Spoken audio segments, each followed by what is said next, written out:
Hello, I am Chloe from the Institute of Building, and today I'm joined by Mike and Clara, who will introduce themselves. Mike, we'll start with you. Yeah, I'm Mike King. I work for Somerset Construction, building retirement villages around the country. Yeah, I have been a former chair of the BCITO and BCTF. Gave that all up last year. And, yeah, in the industry for a long time. Wonderful. And yeah, hi, thanks for having us.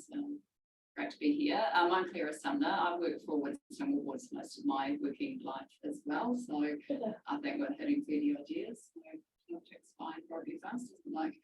Yeah. Look, my current role is working with looking after our partnership or industry sponsorship with the professional bodies. So wonderful relationship to have, thank you. And I also team lead for the Southern sales team. nice. And how long have you been with the Institute? Oh, look, that's a trick question because I can't quite remember. But my first engagement was actually as a sponsor of the Institute for quite some years, based in Christchurch, and I had nice engagement with the Christchurch chapter. And then I joined as a member, I think about 10 years ago. Oh wow, yeah. so while. And I was on the Christchurch committee for a while, and then when I took over my current to sponsorship, Yes, yeah, it would be slightly, wouldn't it? Yes. And what about you, Mike? How long have you been? Yeah, it's another trick question. I think I've been early 2000s. I think I joined the Institute. Yeah, well, so been a while. I have been central chapter president twice during that time. Was a long-standing member of the national committee, as was then. Institution's changed now, of course. I also, my role with the BCITO as chair was representing NZIAB, so that was the introduction to that role. And what else? Central Chapter Award winner, which was an honour. Currently a fellow, and also chartered building professional. So yeah. Wow, lots going on. Right, so we are going to hear about some things keeping these two awake at night, if anything. Clara, you first. Mike and I sort of discussed that before we're too old to be kept awake at night. Right? Yeah, maybe drinking too much. No, look, there's obviously in seriousness. I think one thing that I think about quite a lot is just the pressure that people are under in the industry. You know, it's been a really wild ride of the last 3 odd years. And I guess it's just what that toll has been on individuals, and just just the news about a change which we're not quite wired to process at the rate that we've had to, and then just obviously explosion of the industry, and all the other issues that have come about. So I think for me, just that real focus on people and just where they're at and how they're sort of recovering back to hopefully industry. Yeah, hopefully. Cool. Yeah, I don't know about keeping me awake at night. I was recently awarded by the business as being the person most likely to fall asleep during a meeting. So yes, I think So nothing is keeping you. Sleeping doesn't really bother me. Look, major concerns for me in the industry, I think, the signs are that we're heading into a recession, which is, probably the first time that many people within the industry will have actually seen a down cycle. We've basically had 14 years of up cycle, really.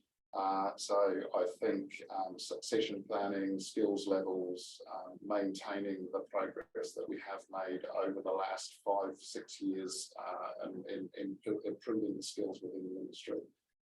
I think that really would be my biggest concern for construction with New Zealand Inc.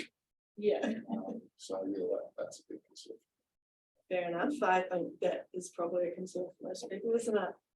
Right, what about you? Yeah, I think I could lead with some of this similar theme, if you like, as in, we're seeing a lot of young people come in the industry. We're seeing, you know, changes as we get Mhm. older and retirement, and but you know, we've got a lot of young. I've had some principals just recently, and it's just great to see these young people, lots of enthusiasm, lots of spark.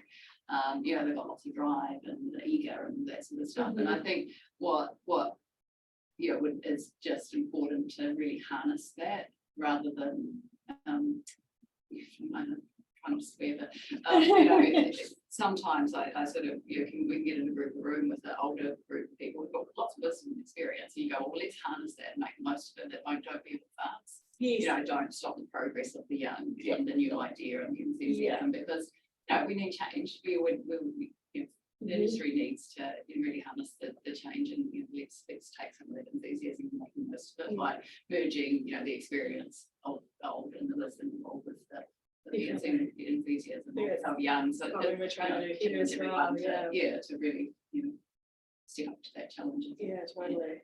Yeah. All right. Another one for me. Another one Look, for you. well, on a similar vein, I guess, for me, one of the issues that the industry faces is around the digital transformation.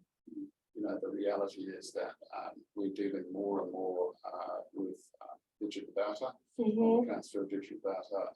It's way more detailed. And as a result of which, you know, the younger people coming through the industry are learning to deal with detail at a very young age. Yeah, wow. And perhaps the older people amongst us recognise that sometimes that results in people's lack of experience in having to actually join the dots. Mhm.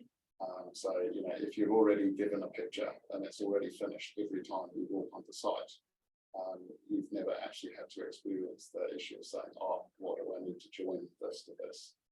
You know, that is obviously like a subset of that skills. Right, yes. Training. There's more and more people within the industry as a result of the skill shortages, potentially being elevated beyond their experience, and as such, it's not so much that they can't manage science, it's the fact that they're not experienced enough to recognise the risk early enough. Or even seen the rest. Yeah. Right. Hadn't thought of that one. And yeah, I think it's again sort of similar theme. It's that practical element, I guess, that they may not have had that hands-on training, you know, the experience of seeing something before. But and to me, I guess I've labelled it attention to detail. You know, yes, right. Knowing what you're looking at, knowing what questions to ask. You know, being inquisitive, asking lots of questions.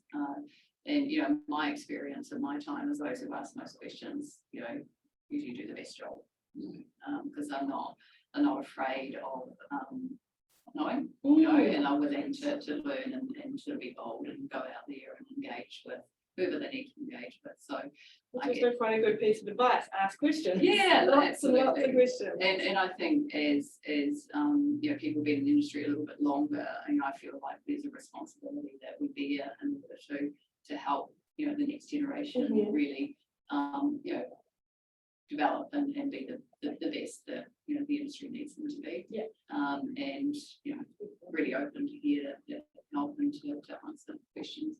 Hopefully some things we're doing around here are going to help. And I flip that the other way too. It's a really good opportunity to learn from young people, as you say, some of the technology they're not so familiar with, etc., and just new ways of doing things. So I think you get this. Right. Anything else from you? Oh, the last thing for me, I guess, I'm just to take it away from NZ Inc. a little bit, but again, on that vein of succession planning is my retirement plan. You know, for me, you know, working out how to retire. You know, I'm in an industry that I'm really passionate about, and I thoroughly enjoy my job. I have a fantastic team I work with. I've you know, had a lifelong career. Met hugely interesting people and many friends and colleagues along the way, and you know, to just kind of say, oh yeah, one day when I'm 65, bang, that's it, and then close the door. That's quite scary. Yes, so you I'm know, excited. I'm looking at ways of easing into that. Yes, right. And do you have a plan around this Slowly, yeah. Working on it. Very slowly. I More think, grandchildren. More grandchildren. yeah, more other things to occupy your time, right? Yeah, cool. I'm learning a lot more DIY now than I have for the last 20 years. So my Nice. daughters. Lovely. All right, we're gonna lighten it up a little bit now and hear about something you are reading, listening, or watching. Oh, go on. Well, you know, I had to make this one a little bit light.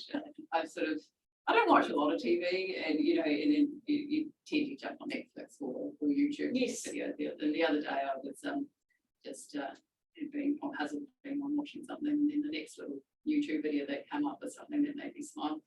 Oh, like that. And you might remember this. The Wombles. Do you remember the Wombles? Who remembers the Wombles? Yeah, let's give you. Can we hear this? Yeah. Oh, Wow. the Wombles. Now we. Every day. But what year is that? Okay, Right. so I won't think for dancing. It's a lovely So what took my fancy here is, the author was a lady called Elizabeth Ferris. And she was walking her little 4-year-old child through Wimbledon Common. 1968 was these characters were created. And they're little like pictures with the long noses, Irish and chat.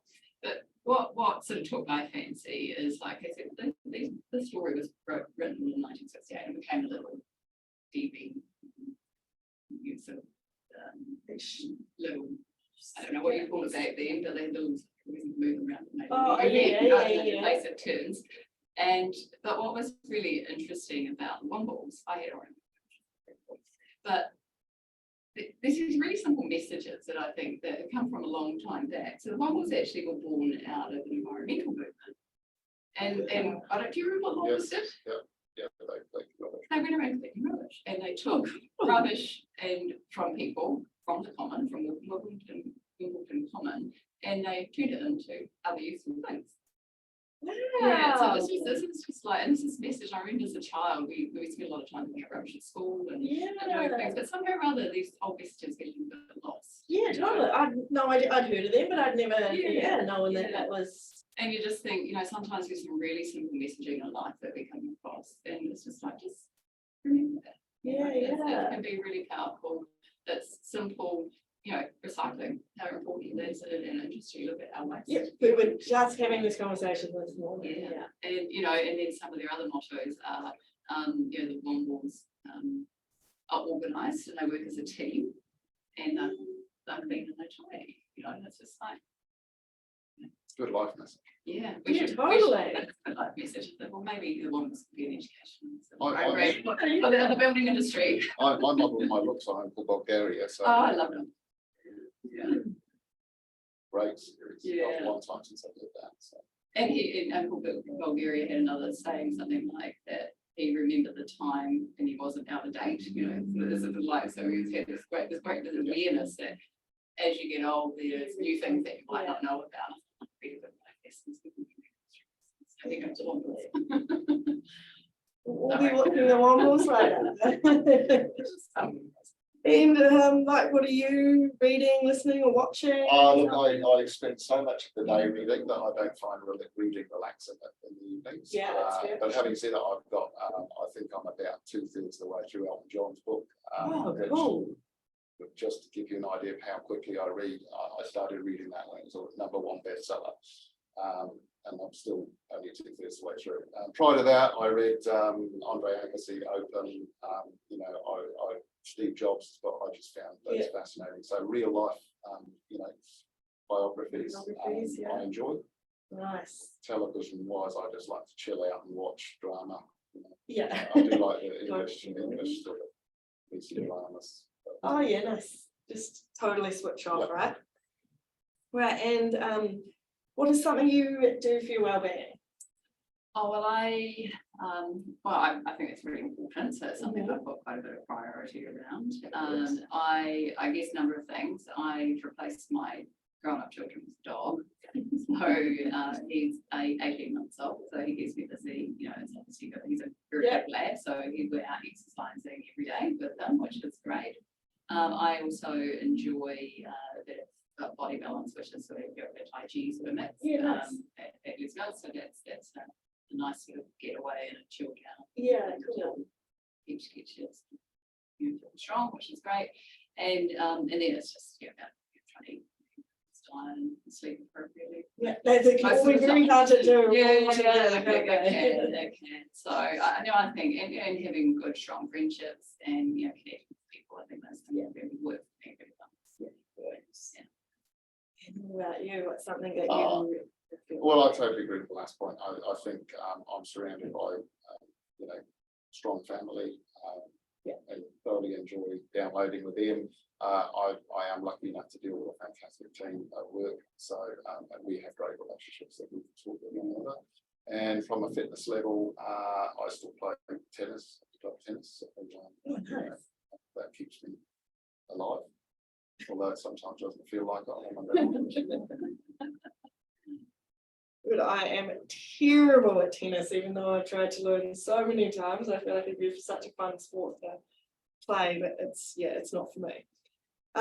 Right, final one. What is your motto? Well, I think there's so many things I could add here, but Yes. one thing that I really enjoyed recently is I heard David Lipatelli speak, and he's the Usher being the community around the country, and I think he put it sort of simply, and I might have his words slightly wrong, but it was something along the lines of, if you can do something to help someone, do it because you can. Yeah. It doesn't have to be any more complicated than that. Don't. Absolutely. Yeah, and I think and he's obviously done that incredibly successfully and very generously. But I guess that's something I just try to weave into my day. It doesn't matter if it's a little thing or a big thing, but if you can contribute and just do it because you can. Yeah. It doesn't have to be any other reason or payback. That's really nice. I like that. Yeah, very cool. And Mike, what about you? A motto? Well, I don't know about a motto as such, but wise words that I took on board very early in my career. An old manager came here, this was back in the UK, and he said, if I can give you some guidance over your management career, he said I would just give you 3 words. He said, indecision is failure. And I've always tried to live with that, and that's always at the back of my mind, and it's served me well. It's been good advice over the years. So, kind of try and stick with that. Yeah, that's making me think. Yeah. Cool. Well, thank you all for joining us, and we'll see you in a couple of weeks. Thank you. Bye. Thank you, everyone. Cheers. Thank you.